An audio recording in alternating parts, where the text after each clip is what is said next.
Muy, pero muy buenos días, queridos oyentes. Bienvenidos a este tiempo devocional donde nos levantamos a buscar a Dios, su presencia y su palabra en la vida de cada uno de nosotros. Bienvenidos a este espacio llamado Maná, fuente de bendición y salud espiritual para todos aquellos que se acercan. Llegamos a los versículos 18 al 24 de Colosenses capítulo 1, la carta que estamos estudiando. Nos están hablando de los títulos de Cristo.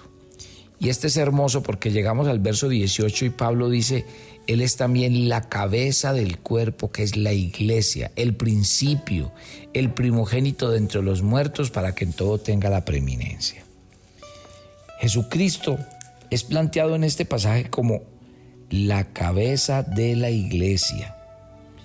Y cuando la iglesia es denominada el cuerpo de Cristo, podríamos decir entonces que se están describiendo tres cosas. Primero,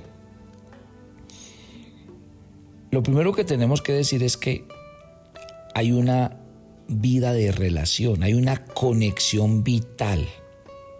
¿Por qué? Porque un cuerpo no puede vivir apartado de la cabeza y una cabeza no puede vivir apartada del cuerpo. Tanto la cabeza como el cuerpo son absolutamente necesarias para que exista la vida. Sin Jesucristo, la iglesia no existe. Y sin la iglesia, la vida de Cristo sobre la tierra podría no haber sido conocida o no existir siquiera. Cristo se hace conocido solamente a través de las vidas de su gente. En este caso, la iglesia. Y ese es el método que Dios escogió para que lo conociéramos. Qué belleza, ¿no? En segundo lugar, esto de la figura de Cristo como la cabeza es la idea de la actividad y la fuente de todo lo que sucede. Es el cuerpo el que actúa, pero la cabeza es la que dice al cuerpo qué es lo que hay que hacer. Podríamos decir que la cabeza planifica para el cuerpo. Es la que resucita el cuerpo, es la que dirige el cuerpo, la que lo activa, la que lo guía, la que lo maneja y la que lo inspira. O sea que el cuerpo no hace nada sin la cabeza y todo lo que el cuerpo hace comienza por la cabeza. ¿Y eso qué significa? Significa que la iglesia es totalmente dependiente de la cabeza y Jesucristo es esa cabeza. El cuerpo encuentra todo su propósito, su significado y su importancia en la cabeza que es Cristo. El cuerpo y la iglesia deben aprender cada vez más a reconocer y a honrar esa cabeza. El cuerpo debe aprender a mirar a la cabeza para sus planes, para sus guías y para cualquier motivación que haya. Y en tercer lugar, Cristo como cabeza da la idea de control, porque la cabeza es la que debe dirigir y reinar sobre el cuerpo. El cuerpo debe controlarlo la cabeza. El cuerpo no debe actuar en forma separada de la cabeza, pero advierta que algunas veces el cuerpo actúa aparte de la cabeza y cuando lo hace, pues las cosas no resultan bien. Es como una disfunción. Cuando Cristo nos controla el cuerpo de la iglesia, ahí podríamos decir que las cosas funcionan de acuerdo a la voluntad de Dios. ¿Qué dice la Escritura con respecto a esto? Mire, la Biblia nos llama a nosotros el cuerpo de Cristo. Y es interesante que hemos venido hablando de Cristo como el Señor, como Dios. Y aquí es donde nosotros, a la luz de este título que se le entrega a Cristo en Colosenses capítulo 1 como la cabeza de la iglesia, es donde los cristianos debemos entender que a Él le debemos el señorío. Cristo vino y Dios le ha colocado como la cabeza de la iglesia, la cabeza del varón. Así lo plantea la palabra del Señor. ¿Qué es la cabeza? Es el principal. Y la palabra principal en la Biblia tiene una idea en dos sentidos. Primero, que es el principio. Que cuando algo comenzó primero, es creado y comienza a existir por alguna persona o cosa más grande que ese ser. Y Jesucristo fue la persona que le dio nacimiento a la iglesia. Él es el más grande en todo lo que existe. Entonces, ¿qué es la iglesia? Planteado a la luz del tema de hoy de que Cristo es la cabeza. La iglesia es la idea de su mente. Él fue quien soñó con la iglesia, la pensó y vio el gran propósito que vendría a cumplir en la tierra.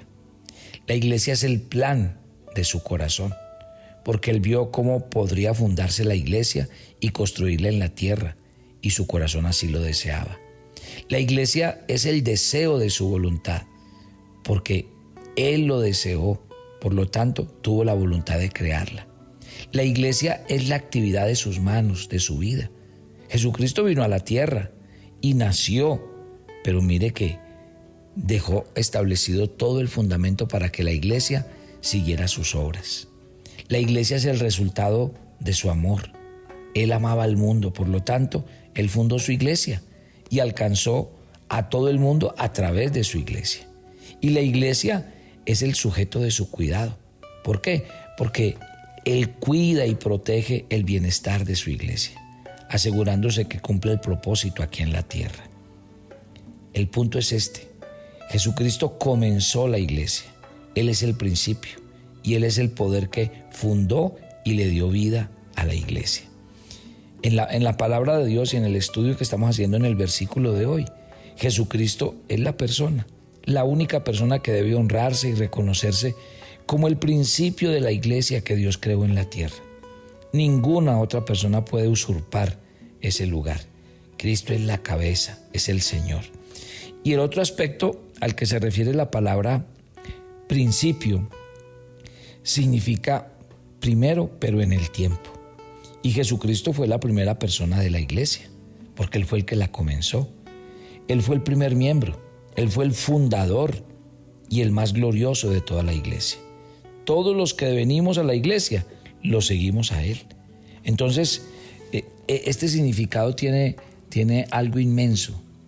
Una persona que no sigue a Cristo, el fundador, fracasa en entrar a la iglesia que Él fundó.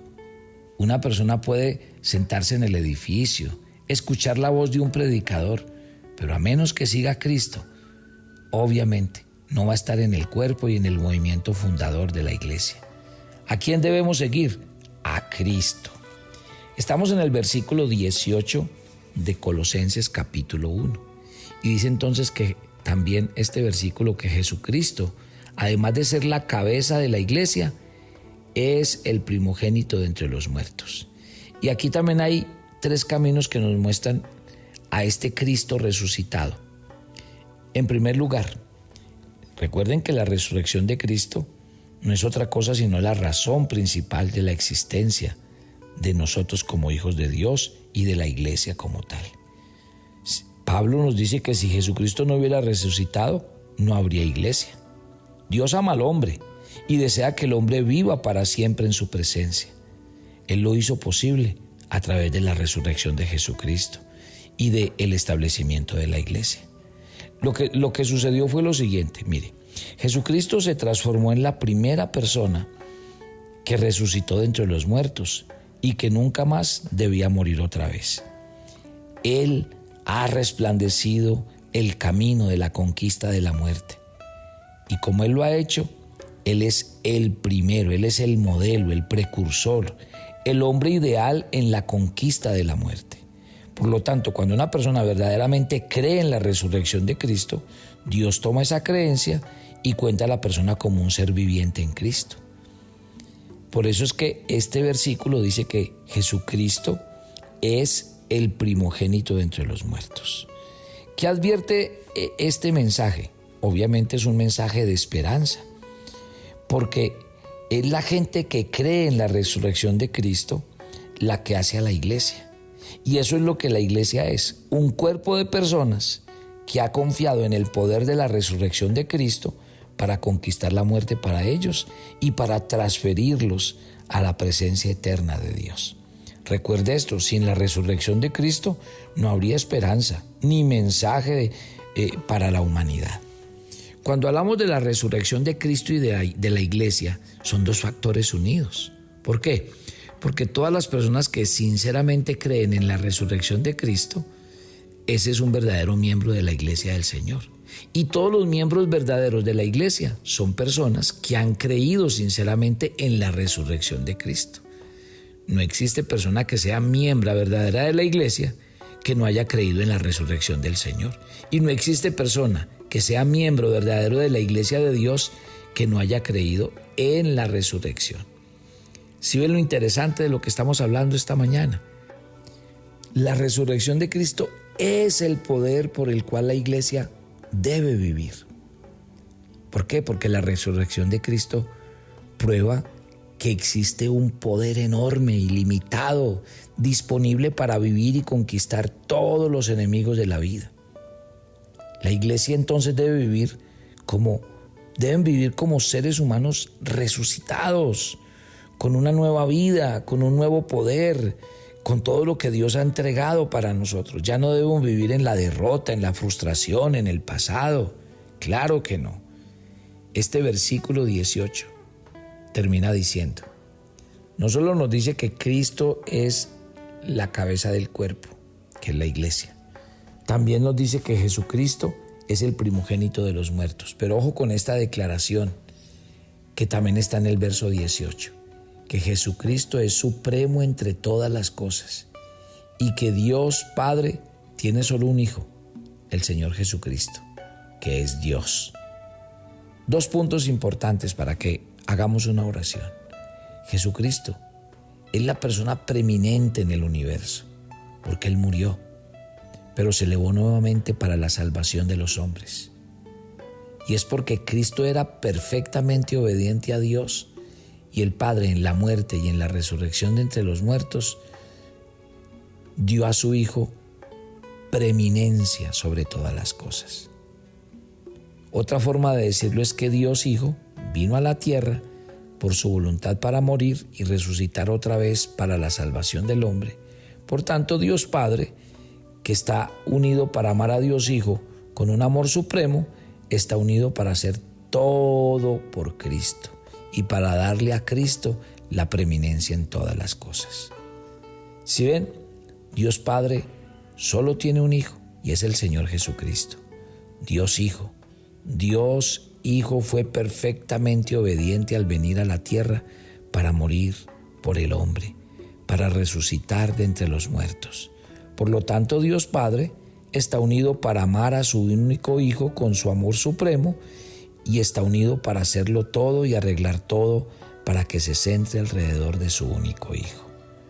El punto es este: el gran amor de Dios por su Hijo explica por qué la iglesia existe. Dios ha creado al mundo y al hombre para adorarlo y servirlo a Él. Pero cuando el hombre se rebeló y rehusó honrarlo a Él, Dios tenía que cumplir su propósito de alguna otra forma. Todos los hombres no iban a adorarlo ni a servirlo, pero Él sabía que algunos lo harían si Él daba una manera de hacerlo. Este Dios lo hizo. Proveyó la forma a través de su Hijo Jesucristo y de la iglesia. Y la persona que cree en su Hijo Jesucristo es perdonada, aceptada dentro del nuevo cuerpo de la gente que Dios está creando, que es el cuerpo llamado la iglesia. Y esta es la razón por la cual Jesucristo debe tener la preeminencia en todas las cosas, porque Él es la persona que vino a la tierra para sufrir y morir, y Él es quien ha amado y se ha brindado a sí mismo a la iglesia. Él es quien murió para establecer a la iglesia. Por lo tanto, Dios ha hecho a Cristo la majestad preeminente y suprema del universo. Gracias, Padre, por esta mañana. Y gracias por esta palabra. 3 verdades hemos estudiado esta mañana. A Cristo como la cabeza del cuerpo que es la iglesia. A Cristo como el primogénito de entre los muertos y su resurrección, y a Cristo como aquel supremo entre todas las cosas. Gracias porque necesitamos que ese Cristo se revele a nuestras vidas, porque necesitamos que ese Cristo sea una verdad en nuestros corazones. Señor, mi oración por cada oyente de Maná es que Cristo gobierne sus vidas. Es que ellos cada día vayan en el camino de ser como Él, de alcanzar su medida y su estatura. Gracias, Espíritu Santo, por glorificar a Cristo en nuestras vidas. Gracias, Espíritu Santo, por enseñarnos a crecer y a madurar en ese camino. Gracias por tu palabra esta mañana. Te encomendamos este día, nuestras vidas, nuestros corazones, y gracias por llevarnos de gloria en gloria. Que nuestra vida, nuestra salud y nuestro trabajo estén puestos en las manos de Dios, porque Él cuida de cada uno de sus hijos. Gracias te damos en Cristo Jesús. Amén y amén. Y yo los espero mañana en nuestro viernes de oración en Maná. Bendiciones para todos. Toma tu agenda devocional Maná. El pasaje sugerido para la lectura en tu devocional personal el día de hoy es Romanos 11, del 25 al 36. Por la incredulidad de Israel, los extranjeros tuvimos entrada a ser el pueblo de Dios, pero Dios ama a Israel, así que ora para que sus habitantes crean en Jesús.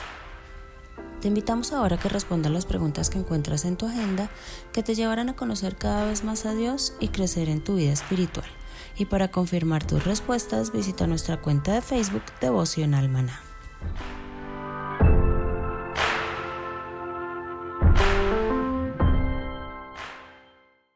Si quieres enterarte de nuestros temas, reuniones y devocionales, suscríbete a nuestro canal de YouTube Devocional Maná y da clic en la campanita de cualquiera de nuestros videos para activar el recordatorio.